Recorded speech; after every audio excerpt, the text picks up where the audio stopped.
I mean, I think that this recent move washed out all of the end of year sellers, and people are going to rebuy come the 1st of Jan. Like I'm not bearish. The cycle is not over. And I'm not in the habit of making bold predictions like that all the time, but I mean, this is like in my opinion, no-brainer point to get in the market and just ride it up. This episode is brought to you by Definitive. You'll hear more about them later in the show.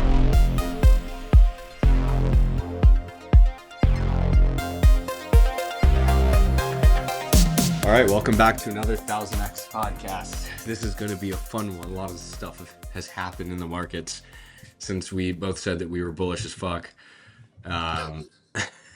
Clearly the market didn't really agree with us. I mean, one thing that I'll point out is that, it's very clear now.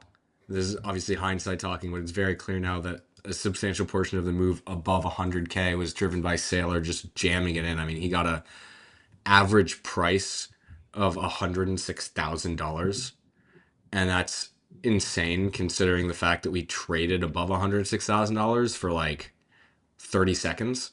I mean, I think it was 24 hours that we traded above that price. So kind of insane. Clearly just, jammed it super hard near the highs, and then once his bid went away, market structure deteriorated a bit. And now we're stuck in a kind of interesting zone where BTC is holding that 90, I'd say that the bottom of the range is 90K to 93.5, and we're sort of hovering at that level right now, but alts are doing really well. So like today, for example, ETH BTC up almost 4% off the lows. That structure looks really good to me.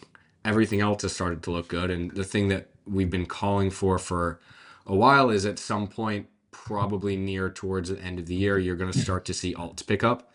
Just seasonality tends to be very, very good for altcoins post mid-December. And I think we're going to see that play out because what's happened is that everyone crowded into the Bitcoin trade because Michael Saylor was backing it. And now there are a lot of reasons to suspect that he might not be backing it for at least a month, courtesy of the blackout period. And that's going to lead people to go bid alts, and it's going to lead to relative outperformance by ETH. One thing that has been really bad for ETH is that obviously the main buyers have been buying Bitcoin, and now that the main buyer's out of the market for a bit, that ETH BTC ratio can sort of readjust itself, and the flows will start to average out more. And I think that means we probably see ETH BTC above 0.04 in the next few weeks, and I think that's a really good trade, along with a lot of the strong alts that you see today.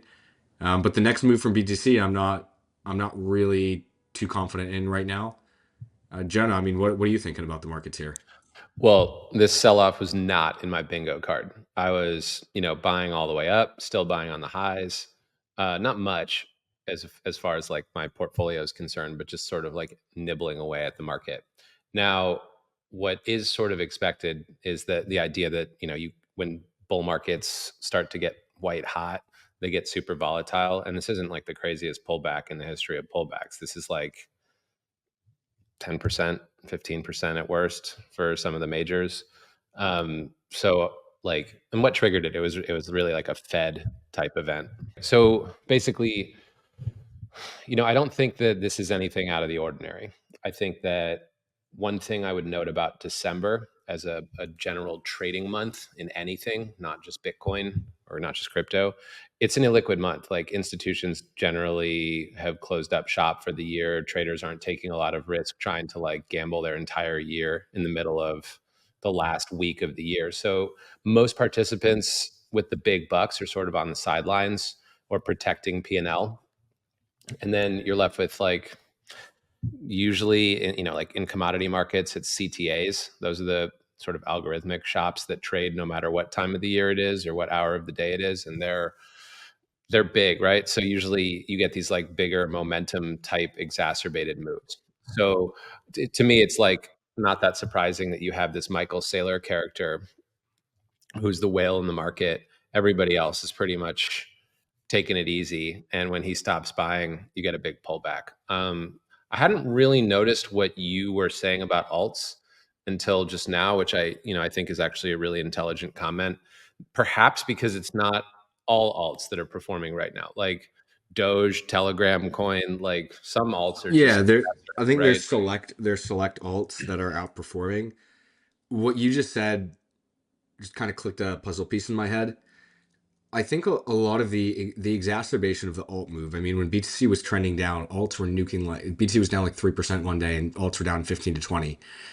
I think a reasonable percentage of that, a lot of the selling was probably because the people were protecting their P&L. I mean, a lot of people have made a lot of money this year, and they didn't want to get that washed out, and they didn't know where BTC was going to go, but it was looking weak, and so they just basically full stack sold all of their alts all at the same time, and there was zero liquidity in the market to take the other side because people aren't gambling into year end, as you said, and these alts just got completely washed out of sellers, in my personal opinion. I just don't see where the selling comes from for a lot of these things at this point. If anything, that this is where the buying starts, and this is, I tweeted something. I said I'm bullish on alts heading into the new year. Just be patient, pick your spots, and make sure your buying is done by the end of the year. I'm still 100% on board with that. I think that you probably should be buying alts right now.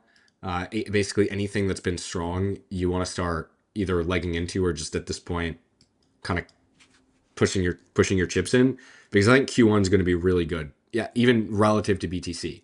So if you want, what you can do is you can say, okay, maybe I'm not don't know where the market's going, but I'm bullish on alts. Maybe you want to short some Bitcoin to hedge your alt exposure if you really care. But I mean, I think that this recent move washed out all of the end of year sellers, and people are going to rebuy come the 1st of Jan. Like I'm not bearish. The cycle is not over, and I'm not in the habit of making bold predictions like that all the time. But I mean, this is like in my opinion, no brainer point to get in the market and just ride it up. Because if you really think about why it sold off, right? It's kind of few reasons. Um, One is obviously sellers stopped buying in the blackout period that people have been talking about. Two is the Fed. The Fed coming off a lot more hawkish than people expected.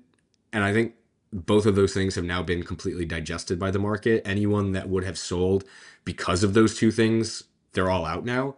And so the Fed being hawkish on the general markets and saying, okay, well, we shouldn't be cutting that fast. Now, any downside in the equity markets, that it'll just reflect an actual slowdown in the economy. Um, it'll reflect that at this point we're at equilibrium, so it'll reflect bad things that are happening. And right now, no bad things are happening. In fact, I think Jan 20th is going to be a great day because a lot of regulations are going to get repealed, and the market's going to go back to humming the way that we expected it to. This was as close to a clear bull market washout event that I've seen in a long time. I mean, this is just so, yeah, it's just so clearly to me a bull market washout. You also have a lot of people that are, okay, that was it, pack it up, like it's over. Uh, we're not going back up. I mean, I think a lot of people capitulated on this, and now is not the right time to capitulate. That's my 2 cents on the matter. Yeah, Avi, I think that's a great take. I agree with pretty much everything you said. In fact, I'm probably going to go and buy some more crypto after we hang up the phone here. I think this is about as like what you described is sort of just a bull market washout. I agree. It literally looked like the textbook says it's supposed to look. You run up on euphoria. Nothing really that relevant changed, but you just got one little negative piece of news, and anybody without a lot of conviction probably hit the sell button because there are a lot of unrealized profits out there. Now, and people want to protect that into year end. To my point about risk aversion, nobody wants to ride this thing down to 40K before the end of the year and just have a terrible 2024 when they could have had an amazing 2024. Let's talk about the Fed for a second. They just came out jawboning more hawkish than people expected, than the Fed watchers expected, than the interest rate markets expected. This wasn't like the announcement of a new hike cycle.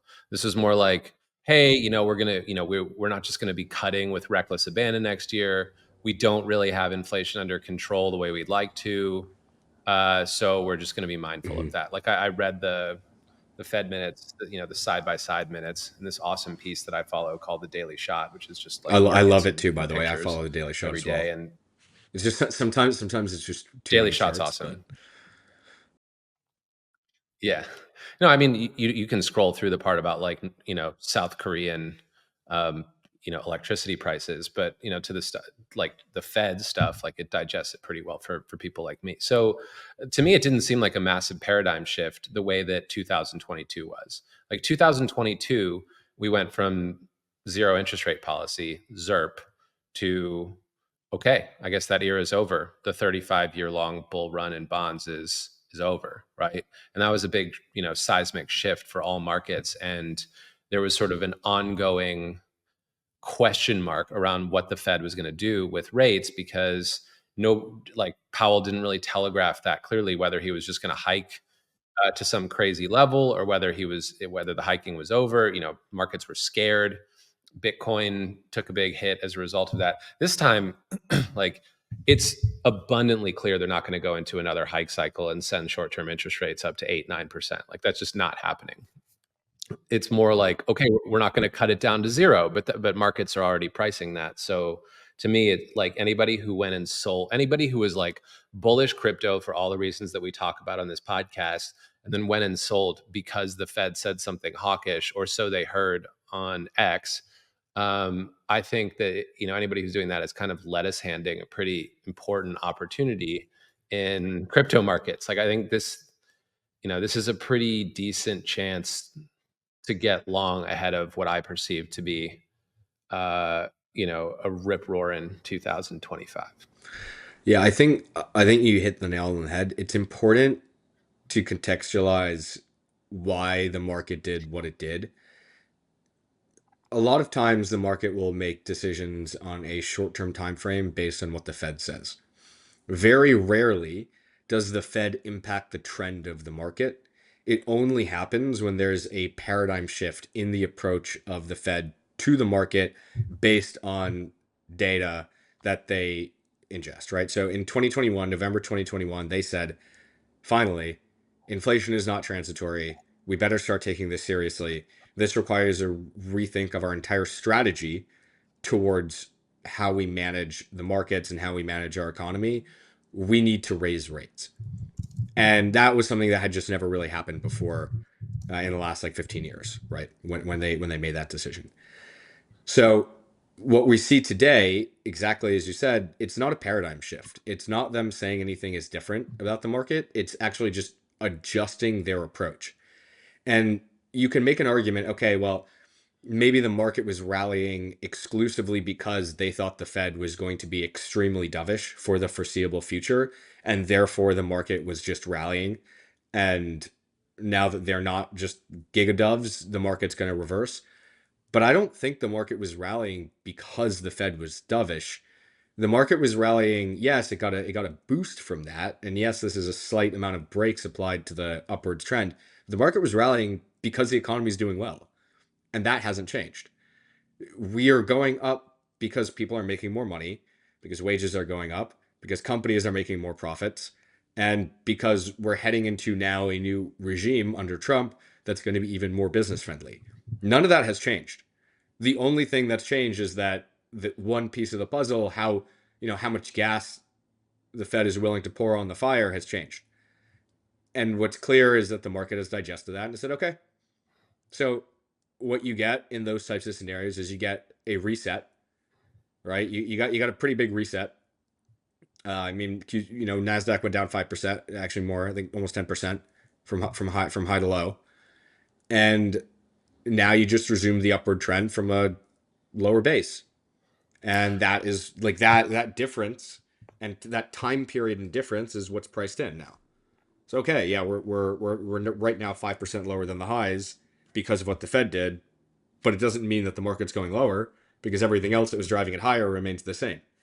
And so you have to think about the components. Hey everyone, just wanted to tell you about today's sponsor, Definitive. Whether you're a retail trader or institutional customer, Definitive is helping unlock the next era of on-chain finance. Crypto traders struggle executing large trades while minimizing market impact and achieving optimal price execution. Founded by Coinbase alumni, Definitive ensures you get the very best execution for every token on every chain. Maximize profits with automated TWAPs, limit orders for any token, and to get the best pricing possible, route your order through the every DEX and liquidity pool with up to 19 times lower fees compared to other platforms. For our 1000X listeners, get no fees for your first $100,000 in trading volume. Upgrade your on-chain trading at blockworks.definitive.fi or check out the link in the show notes. With Bitcoin, you obviously have one additional component, which is it's rallied a ton.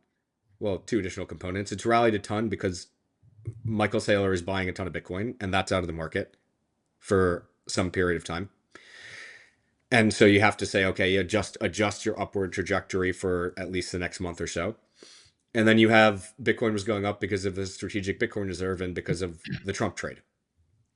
Now, at this point, I think that the people that were looking to sell closer to the January 20th inauguration, they're probably out of the market, right? Like if you had that trade on from the election expecting to sell into January 20th, well, this reset, like this weakness was probably your time to sell, unless we rip higher again into Jan 20th. Like if we're trading back at 110 into Jan 20th, maybe take it off, but I don't think at 90K, because that, like the selling in that area has been absorbed. And then there's this strategic Bitcoin reserve, where I think Nick Carter came out and said it's very unlikely that it happens. I think who is Nick Carter? Does he matter? Like I saw that. Yeah, he's pretty clued in. He's a really smart guy.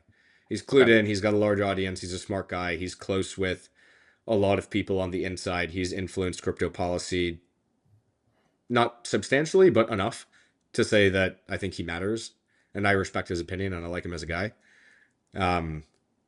Now, what his take is, I mean, it basically just why the U.S. government doesn't buy stocks. The U.S. government just buys their own instruments, and Bitcoin is not an instrument of the U.S. government, and so the hurdle rate to actually go buy this thing is pretty damn high, and the political pushback that they would get is. Sorry, go ahead. I didn't mean to interrupt you. Is pretty damn high, and that's kind of similar to the argument that I used to make against you, Jonah. But I still think that the game theory, I mean, what it starts with is it starts with Trump just not selling any Bitcoin that the U.S. government accumulates. And then over time, it changes. And the nice part about it is there's no moment during the first 90 days of the administration where it gets thrown out the window. So the hope remains. The hope remains until Trump comes out, or the government someone in the government comes out and says, this is not happening. Yeah. And I actually think it's very unlikely for that to be the case. There'll be indications that it may or may not happen, but I think it's very unlikely for a government official to come out and say, sorry, this is now completely off the table. We are not doing this. They might have some obfuscation. Yeah, we're thinking about it. It's not ready right now in its current form. Doesn't make sense right now, which would obviously send the market lower. But it's not, it's not going to be decided. So it's not going to be a hard no, which leads back to the point of, okay, well, that's great. That's just an additional bullet point. Everyone in Bitcoin, it always needs something, right? Bitcoin very rarely rallies without something that gives people hope for why it would go higher. And whether that hope is real or not, what matters is that it exists. And the fact that I don't think that it goes away makes me very bullish, kind of regardless of what happens. Does that make sense? Yeah, it makes total sense. As they say in the game of chess, the threat is more powerful than the action, right? Like correct. And I think that's what's going on with this strategic Bitcoin reserve. Now, I disagree with Nick Carter. I think they will create one, even if it's just appropriating the Bitcoin currently held, like the Silk Road Bitcoin currently held by the U.S. Marshals, and putting it on, the U.S. Treasury's balance sheet. But if Nick's argument against a strategic Bitcoin reserve is that the government doesn't buy non-U.S. government issued securities, and Bitcoin does not count as a U.S. government issued security, I think that's kind of a stupid argument, because the government buys non-U.S. government issued currencies and commodities all the fucking time, right? They hold gold, they hold euros, they buy oil. We import billions and billions and billions of dollars worth of commodities from all around the world and stick them on the government's balance sheet for various reserve purposes and government programs. The government is a huge consumer of steel, of copper. Like it's endless amounts of money getting spent on currencies and commodities. And whether you think Bitcoin is a currency or a commodity is relevant to this conversation, because reserves exist for both currencies and commodities, government reserves. So I think that if something's as geopolitically relevant as Bitcoin, there will eventually be a pool of it sitting around on Uncle Sam's balance sheet somewhere. Now, how does it happen? Maybe Trump doesn't like get up on stage, take his pants off and scream, "We're making a friggin' strategic Bitcoin reserve, everybody. Yeah, send this thing to the moon." Like, it probably doesn't go down that way. But if the threat is more powerful than the action, if the idea that the US may have to accumulate hundreds of thousands of Bitcoins somewhere, like, that's a big threat for every other country that's thinking like, hey, my currency might not be as interesting as Bitcoin, or hey, I might need some of this Bitcoin for global trade, or hey, I'm holding a bunch of gold. I'd rather hold Bitcoin because there's a generational shift going on. And the US government is threatening to establish an SBR in the near future. If I act after they act, I'm getting probably 1/3 or 1/5 or 1/10 as much BTC for my unit of fiat as if I act before they do, right? Like, so I think that just the threat being on the table probably yields some sovereign buying. And we've seen random unsubstantiated, possibly real, possibly fake news on X about how the UAE's accumulated tens of billions of dollars worth of Bitcoin already. Maybe this stuff doesn't happen out in the open. Sovereigns have a varying track record in terms of their reporting of how much gold they purchase, how much oil they purchase. It's not the most transparent process, these reserves, but ultimately I do think they will be created. And I think that even if they aren't, that threat is going to put a floor under the crypto space in 2025, much like the deregulatory. Yeah, I think that point is where I land on this. Is it's the threat, as you keep saying, that buoys this thing. And at some point, what happens is it gets to a price where, yeah, it's not going to go higher than that unless it actually happens, because it requires a tremendous amount of buying. But $90,000 is not that point. I mean, one way to think about this is, without any indication that the president of the United States likes Bitcoin, that we might have a strategic Bitcoin reserve, that other countries might be accumulating tens of billions of dollars of this, that it's become very clear that the administration is extremely pro crypto, extremely open to good regulation about this. Without any of that ever happening, Bitcoin got to $75,000 in 2021. And right now, Bitcoin's 90,000. And so you're telling me, given all of that amazing stuff that's happened, Bitcoin should be $90,000 relative to where it was in the past. And by the way, that's the only way that you can really value this thing is relative to where it's been. Yeah, that doesn't make sense. Like, that is not the equilibrium price. It's just not. There's sort of no way around that. Obviously, I think the equilibrium price is more than 20% higher than that. I mean, yes, that was a period of peak mania. Even then, okay. This year we range between 50,000 and 74,000 per BTC, again without any of that. And so I think that what's clear to me is that, at least in a bad world for Bitcoin, which it was about 6 months ago prior to the Trump election, fair value for BTC is somewhere between 50,000 to 70,000. So now, in an amazing world for Bitcoin, I don't think fair value is 90,000. I think that's at least in my opinion, twice that. So maybe the new range is 100 to 140 if you want to think about it that way. But that's how at least I'm approaching it when I think about quote unquote cycle top. And so when you think about it from that perspective, I don't think euphoria is over. And so Yes. with all of this new development, if I believe that the base price of BTC should drift towards 100 to 140,000 based on where it was previously, during periods of euphoria, why can't it go to 200, 250 and then come back down to that level? You know, Yes. Keep I'd talking, Avi. probably I love this. I'd probably sell everything that I owned at $200,000 per Bitcoin because I think that would be euphoria without an actual SPR. But I think that we get there in the next year in a period of euphoria, and then it sells off, and then it settles at a much higher price than it was settling in the summer of this year because, candidly, the fundamentals are better. And Yeah. so, no, I mean, like it's just crazy. Maybe I'm delusional, but it's crazy for me to think about the fact that we could have all of this amazing, like all of these inflows, this amazing things that have happened for BTC for it just to go back down to 70. I don't think so. I don't think so either. Like if that happens, then like I'm gonna switch careers. Like get me out of this thing Hope you keep because podcasting with me though. because I clearly just don't understand it. No, I mean, look, like, okay, so first, there's so much to talk about in what you just said.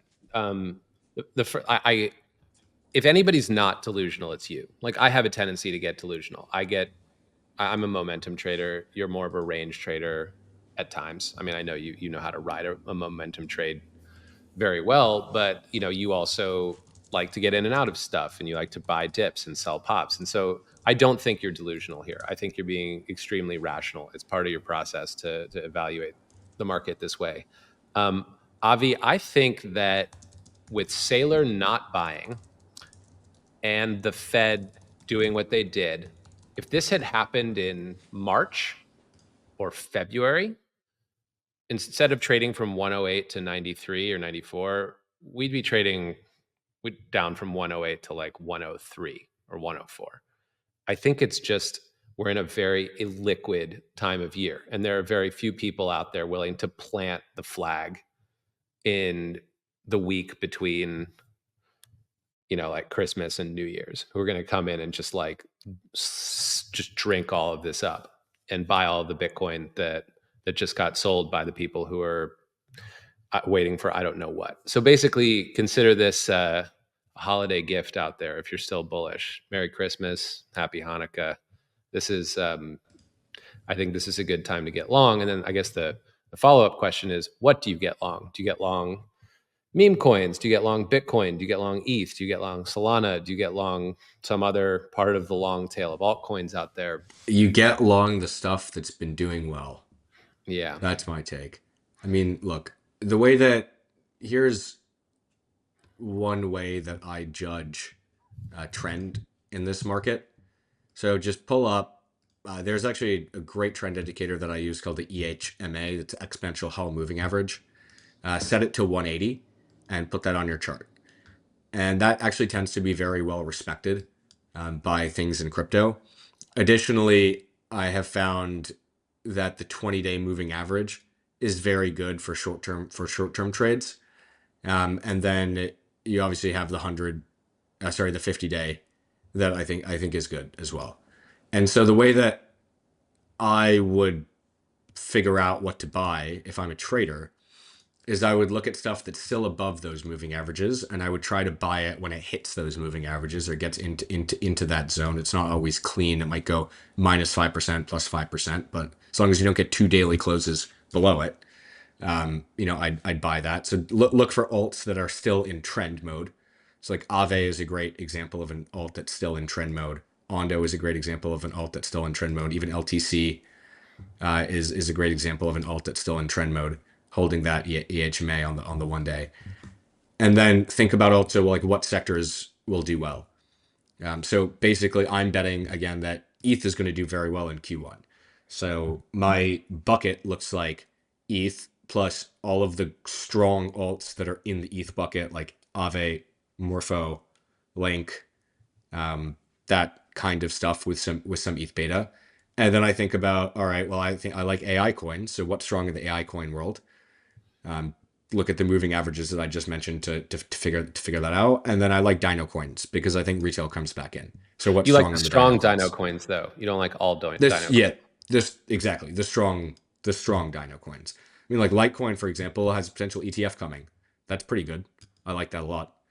I'm still not 100%, fully allocated to my positions because I want to chip away. Like if we get any, low liquidity, like if we get anything illiquid, happening over the next, call it, week or so in the holidays, and I like to buy that. But I mean, things like, virtuals, for example, like I had a bid out for that. It got to $2. That was an amazing buy. Now it's up for like 40% since the 35% since then. I mean, there's still a lot of ways to make money in this market. Just don't be afraid. Yeah, I mean, I think that I don't really like, in Bitcoin at least, I don't like to buy dips. As in, I don't like to buy sell-offs. I don't like to catch the falling knife because the asset is so reflexive that, everything I could have said about how this is a screaming dip to buy could have applied at 100K or at 93K. Like, and so I could have bought 100 and had it slice all the way down to 93. You bottom ticking virtuals is, maybe you've got some sort of like magic secret sauce. I'd But say for me, it wasn't a bottom tick. I mean, it was like, I think. it didn't trade far below 2, did it? I mean, that was No, a I mean, pretty I didn't excellent no, buy. I didn't buy two. I bought about 220. Okay, because I'm looking at the candles here. It I like think traded 2 for 220 to 230 yeah. was the area that I That's still it's bought still an in. I insane mean, and buy. that was like just pure charting and like, I mean, that bid actually, and this is something that you guys should just do. You never know if they're going to get hit, obviously, but just chart out some levels on the stuff that you really like and then just be patient. And oftentimes it will get bid, especially during like crazy moves over the last week. I mean, virtuals, for example, I think it traded down to two. I think I got nuked on the buys initially, because I had set it for like that 233 area down to the 224 area. Just looking at it right now, like that's the area that I was looking to bid, and then it got nuked, and now it's at 278. But I held on because I'm bullish on virtuals. Like I think that it's a good product, and a good way to try to trade these things is, I mean, I actually on virtuals, just to take a step back for a second, it was pretty new.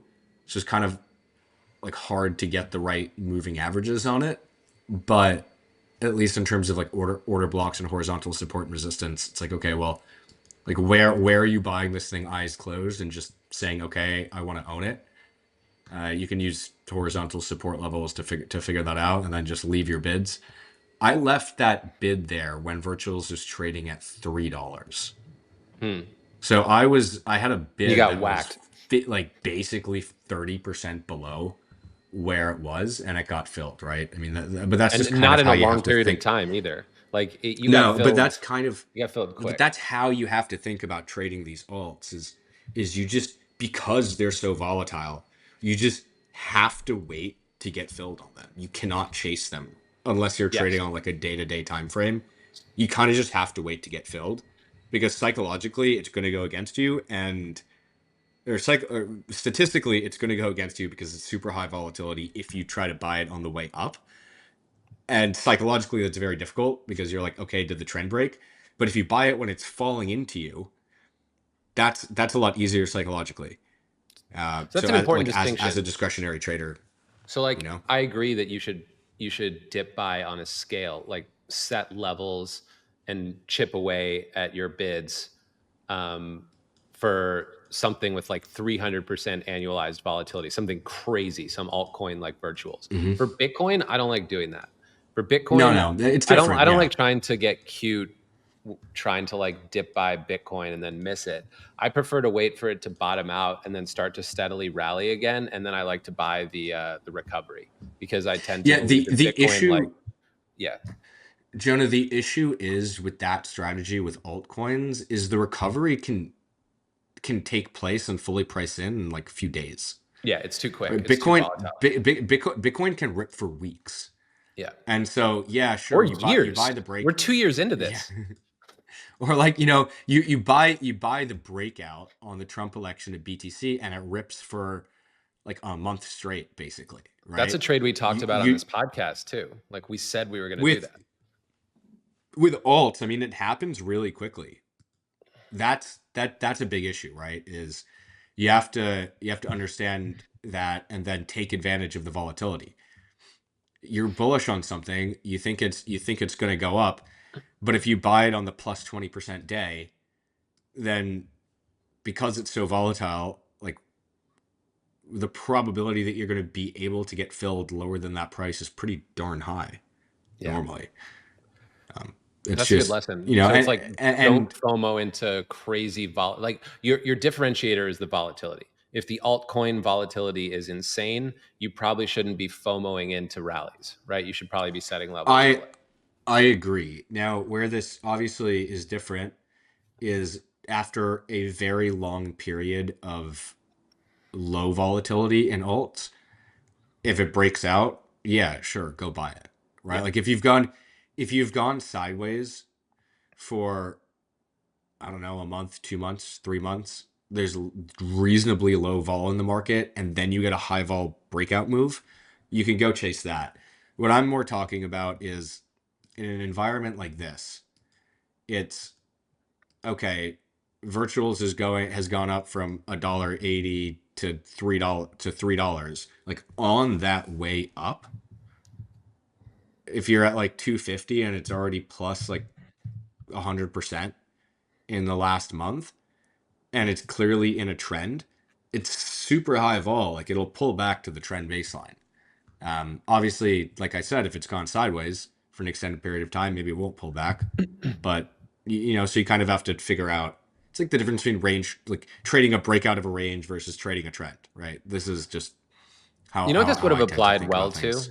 This would have worked really well for Hyperliquid, right? Like, Hmm. Hyperliquid is an asset that was trading like $2 a token, then it ripped up to 25, I think, after the airdrop, Hmm. and you couldn't log on to Twitter without having 100 posts about how great Hyperliquid is and how it's going to replace Solana and Ethereum and Bitcoin and Microsoft and Apple and just be the next big thing. A lot of people FOMO'd into it on the highs, just like, I have to buy it now. It's never, after it had just 10x, Hmm. it's never going to go down again. And then immediately it nuked 30%, just like virtuals.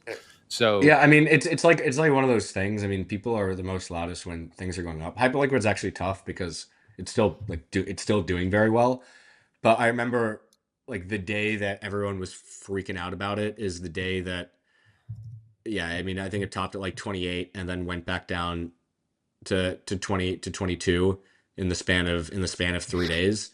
I mean, it's basically just as simple as, yeah, okay, maybe if you're FOMOing a lot, like buy 20% of your position and then just set bids lower yeah, because it's very likely that you'll get filled. Now, the one time that wasn't true with Hyperliquid is it did go from $13 to $24 in a straight line. Like there were literally no dips on that thing. But at the same time, I view that particular piece of price action as a relative outlier these to things are what so we're gappy. talking about. Yeah. Setting Man, limit bids is virtuals up 20% today is nuts. I I love it. love I virtuals. I love love it. them. We're going to have to talk about agents later on the podcast. But before we do, I think part of the reason why you get these moves in crypto is because, let's say that your preferred centralized exchange doesn't list Hmm. the latest and greatest altcoin that you want to buy. you're not really going to be sitting at your desk. Like, you're buying it on chain, basically. Like, if you can't buy it off chain, you're going to buy it on chain. And it's frankly pretty easy to ape into stuff, using Jupiter if you're on Solana, or Aerodrome if you're on Base, or maybe it's all, you just do it natively in your Phantom wallet or MetaMask or Rabby or whatever. Like, you're just used to swapping stuff and trading on chain. Like, the user experience is getting way, way better for that. And on chain trading, like, it's not intuitive in a lot of these platforms how to leave a limit order, right? Like, shout out to our sponsors, Definitive. Like, you can leave a limit order or do a TWAP with those guys on chain. And that is like the smart way to trade. That is a really intelligent thing that people should be doing. But if you're not using a product like that, if you want to buy virtuals on chain because you're not hooked up to the exchanges that list virtuals, you can't, unless you're using one of these newer, definitive like platforms. The only way you leave a limit order is by sitting around and watching your screen until it dips, and then submitting a market order when it dips. Like, you are the limit order. You're literally, your brain is in the order book, and that can be pretty exhausting and frankly not that practical for people. So, like, that's why crypto trades the way it does. It's just a lot of retail guys like aping into stuff, using market orders on chain on the highs or puking out on the lows. And that's an opportunity for smarter traders who want to like take their time to leave, to trade more intelligently the way that institutions do. But institutions aren't trading these assets yet. So yeah, I guess it's nuanced, isn't it?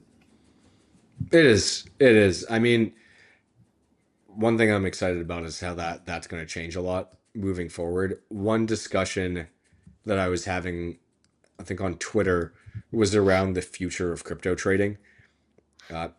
It was because people were going back and forth about Hyperliquid and talking about Hyperliquid this, Hyperliquid that. It's the Binance, it's this, it's that. It's amazing. And then somebody chimed in and said, "Yeah, but it's a decentralized exchange. How big could it really get?" And I do think that over the next 2 years, especially because of all the regulatory clarity, we're gonna see decentralized exchanges eating into the market share of centralized exchanges, because you can do everything on them that you can on a centralized exchange, but your money's more free and more capable. And one of the reasons why people stuck to centralized exchanges is exactly everything that you just said. Like, you just couldn't do things. You can't do things easily on decentralized exchanges, but that's changing, and it's changing very quickly. And I think that what that means is that if you want to bet on a sector growing pretty substantially, like, that's actually a pretty good sector to bet on at this point. Do you have to And KYC to be on Hyperliquid? don't believe so. Man, I mean, this is my big question about, like, I kind of want to agree with what you just said, but my hot take would be Hyperliquid is successful not because it's solved something that centralized exchanges haven't. More just that it's not requiring you to do something that centralized exchanges Yeah. require you to do. I So mean, if it's a Hyperliquid little gets bit. too big, I don't really see that Yeah, I mean, continuing. I think that at some point, like, they're gonna have to KYC people. With that being said, that's not the only reason why it's better, right? I mean, the fact that you can, your capital is easily seen across the entire crypto universe. So, like, for example, you can't, if you have a position on Hyperliquid and you make a tremendous amount of money on it and you don't want to cash it out, but you want to go do something with that P&L, then you can borrow a little bit against it in a in a future world really easily. Whereas on Binance, that's going to be a lot harder, Yeah. right? Because, something like Aave could in the future treat that position as genuine collateral that it could take over, and then you can go borrow against it. And there are a whole bunch of different things that it unlocks when your capital is on chain and accessible by other products that you just are never going to get with a centralized exchange. So I think even if you do introduce KYC, it's still, like, the future is still decentralized exchanges. No questions asked. I agree with you for AMMs, because I think AMMs are a better way of pricing new and or illiquid assets than anything else. But I think I think for CLOBs, centralized limit order book exchanges like Hyperliquid, the jury's out. Now, mea culpa here. I'm just raising my hands and I'm going to admit something. Avi, you and I did sort of like a deep dive on a couple of projects 6 or 7 months ago. We did Ondo, we did Athena, we did Hyperliquid, and a couple others. Hyperliquid, like, I missed the boat. I got it wrong. Like, I looked at Hyperliquid, I did the work, I read the docs, I did my deep dive, and I concluded, like, wow, this is a really slick user experience, but it doesn't have enough validators to be considered anything other than a centralized exchange. And even if it were super decentralized, who cares? The world already has 100 clubs that work great. Like, why do we need 101? You know? And I probably should have seen that they weren't requiring KYC, because that alone is worth billions to to an exchange. I also should have looked at their tokenomics a little bit more closely and realized that they just buy their own $ hype back with their trading fees, which is kind of a way of passing revenue through to users in a way that isn't illegal. So that's smart. Binance doesn't do that. They don't like buy Binance stock with their Binance fees. It's disgusting. We talked about Hyperliquid on the podcast 8 months ago. Ugh. Yeah, I And mean, neither of us profited from it in any substantial manner, because I mean, it was basically that I don't know if we mid curved it. I think that, I mean, maybe that statement is mid curving it, no. but Thinking about the something issue, is mid curving, and I hate this mid like curving meme. I mean, yeah, but like the issue was that it was like, I've seen that I'd seen this play like 100 times. Yeah. Right. You've had GMX existed, and it was the top decentralized like club for ages. Serum. And then I just, They come and see, go. I mean, like a lot of these things, they came and go. And I think I missed it was the right time. And not only that, it was the right time. It captured the attention of the right people. Like a lot of people that I know that used to trade on Bybit started trading on this thing. And that the team was very willing, and this is important, was very willing to serve their users. Yeah. And were clearly dedicated to their users in a way that no other crypto product was or is, candidly.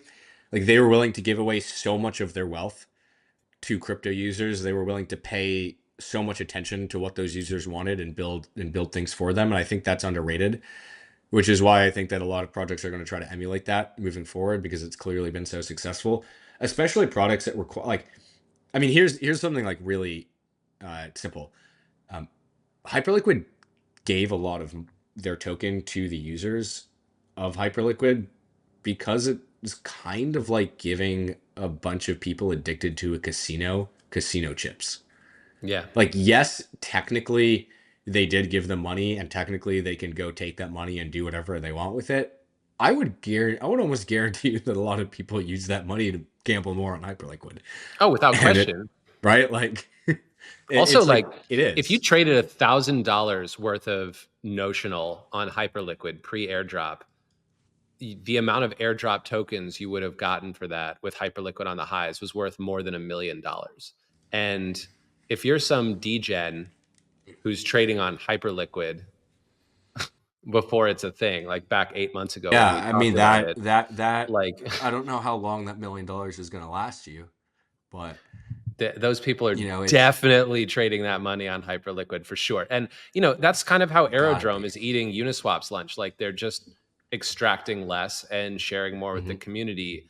I think after kind of like people would discuss tokenomics in 2021, and it was like kind of a big yawn, because the only thing that mattered in 2021 was, are you long with all of your net worth and then some or not, and who cares about the details? Like, I think finally crypto has entered the era of tokenomics, where you have to look at projects. Obviously, you have to make sure that the user experience is shiny and cool and that it's in the right place at the right time. But the tokenomics, like, are they extractive or are they accretive to the users of the product? And if they're accretive, then the project is going to survive. And if they're more accretive than everybody else who's doing the same thing, then maybe that project will start to eat some market share. So, like, I like your point about DEXs, Avi. I think that's really cool and important. I'm going to keep monitoring Hyperliquid, even though I was like the biggest skeptic of yet another exchange. I obviously think that Hyperliquid's airdrop was a massive success, but I wonder how. It's one I'm going to monitor. I don't think I think it's too late for me to buy it, or maybe it's time to just drop in some bids, 30 to 50% below here, see if I get hit. Think about it, Jonah. You got to This think is about it. This is an interesting conversation. So we've got a few other things to discuss before we wrap the pod. We have to talk about agents, and then maybe we should talk about, if you want to, or I don't know if you do or not, but OpenAI is talking about releasing ChatGPT 403, which supposedly is like PhD level computer science genius. Like it scores insanely well on coding exams, orders of magnitude better than anything out there today. It scores orders of magnitude better than anything out there today on math exams. Like, this thing is just, people are talking about like, hey, maybe artificial general intelligence has been achieved. And I think there's some markets implications for insanely good chatbot AI out there, including in crypto. So maybe we should touch upon those two things before, like agents and AI, before we wrap Yeah, up. yeah. I mean, the agent thing is really just I'm every day that I spend on this, I become more and more bullish. The primary application of AI to date currently has been primarily a passive application of AI. Right? You interact with the AI to go do things for you. You go to ChatGPT to ask it questions. You ask it to analyze data. You ask it to generate charts. But you have to come up with the. I mean, you have to even come up with the question. You have to come up with the subject. You have to come up with the framework. You have to come up with any like whatever you're doing with AI. There's a lot of actual work that you have to put in to make it valuable to you. And that means to some people, AI is very valuable that can do that. And to some people that don't know the right questions to ask, it's actually not that valuable. Even to somebody like me, like sometimes I'll know the right questions to ask, sometimes I just won't do it. And agents change this because they take AI and they make it from something that's passive into something that can be active, right? You can create an analyst to go actively look at the market and actively give you ideas consistently every moment of every single day with good analysis. Like, you can run a hedge fund off of active AI agents. And that's actually really, really, really powerful in a way that I hadn't really appreciated before until I started using them, which just makes me think that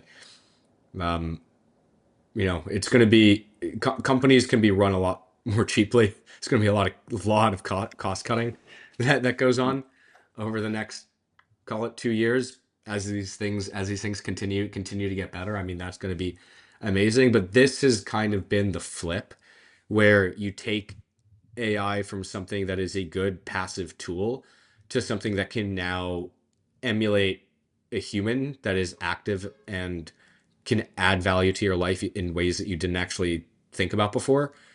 That's pretty damn cool.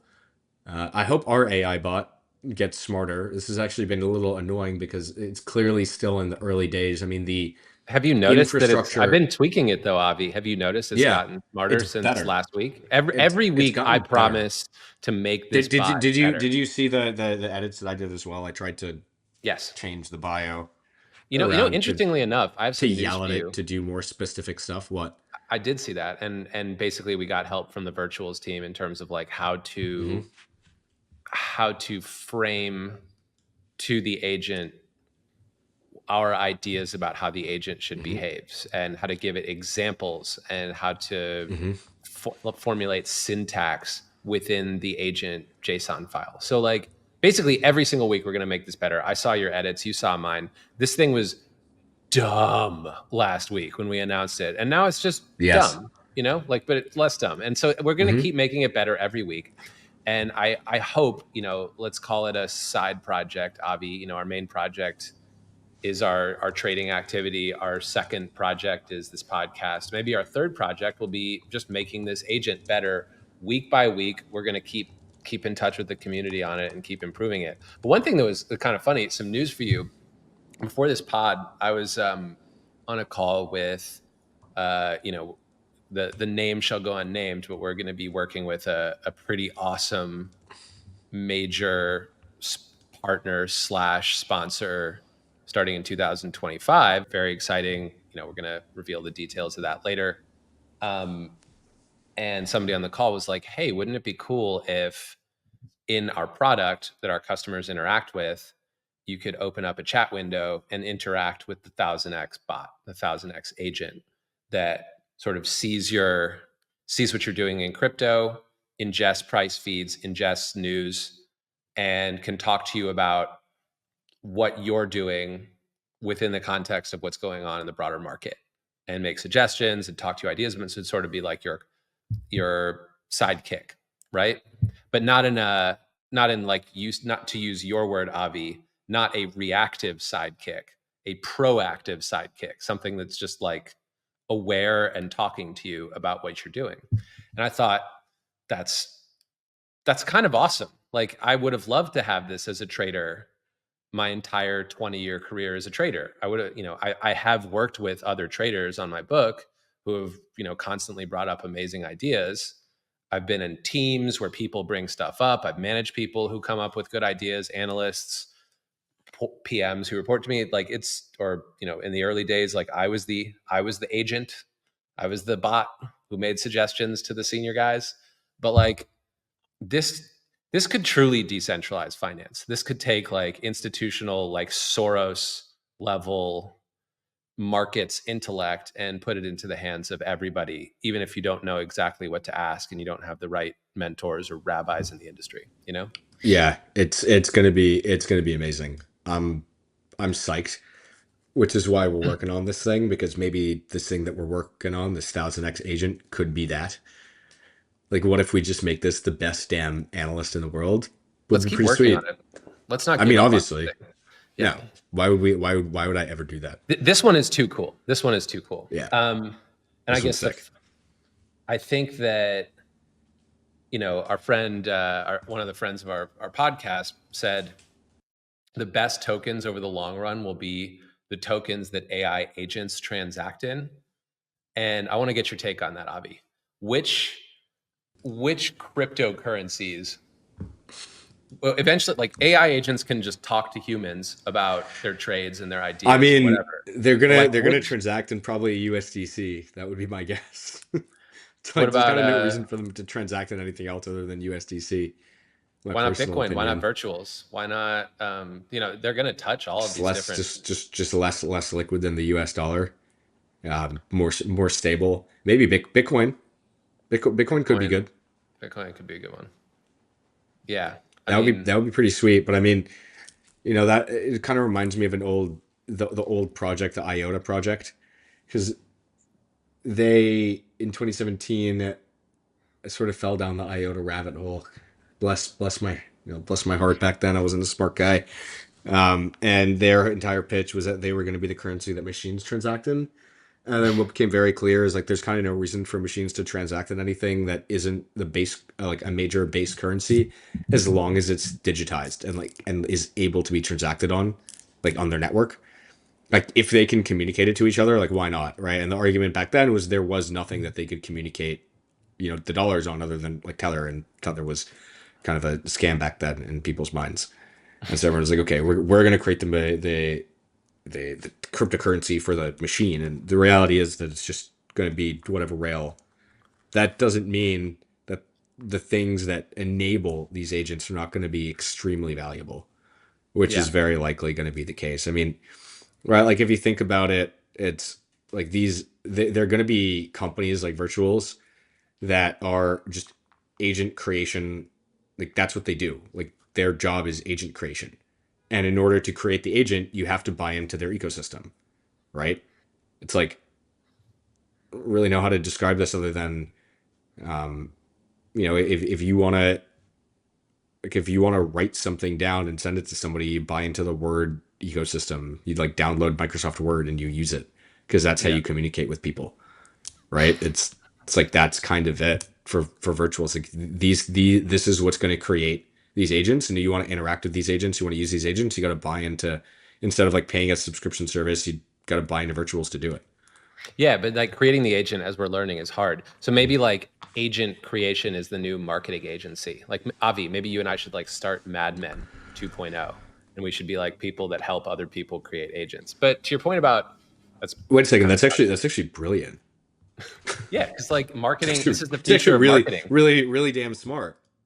This is the future of marketing. Like that was your comment. So I was thinking like, you know, Nike, if Nike wants an agent, they're not going to build it themselves. They're going to hire a marketing agency like they do for all of their other ads. So like, why not be the madmen of agents and have tokens attached to them so that communities can get involved and feel incentivized? I think more broadly speaking, though, if I were an AI agent, and I'm certainly not, but if I were a machine, I would want to transact. We don't know that. One day we will have our AI agent on this podcast, and we will create an AI model of what it'll look like. It'll look like a combination of me and Jonah, and we'll use our voices. We'll combine our voices, and it'll just talk. That would be pretty damn creepy, but pretty cool. just Can you imagine that? No, I'm trying to, and it's just making me crack up. Like a virtual, like a literal virtual, like it's like our virtual co-host. I mean, that's pretty cool. I think it's gonna happen. Give us 6 months, guys. We'll get it done. You heard it here first. In 6 months, we're gonna have a third virtual co-host for at least one podcast. So if I were a virtual co-host / crypto trader / stand-up dude, I would want to transact and hold Bitcoin instead of a stable coin because Bitcoin has the best Sharp. And so I would just, if I were like this value maximizing robot, I would want to hold the thing that offers the best return per unit of volatility. That's why I would want to own and transact in Bitcoin rather than USDC. You know what? I think that's a very respectable opinion. So in the future, everything will be run by virtual AI agents. Everything will be paid for in Bitcoin. You will all be millionaires many times over, if not billionaires, because the US dollar will be worth nothing. This is a beautiful future that we've envisioned for ourselves. I love it. Truly. Luckily, none of this is financial advice, and everything we say is obviously not going to happen. So it never seems to. Except for that Bitcoin. All right, Avi. Great Jonah. Talking to you. This was fun. This is a good one. This is a really fun one. Thanks again. It's always great. I learn a lot. All right, take care.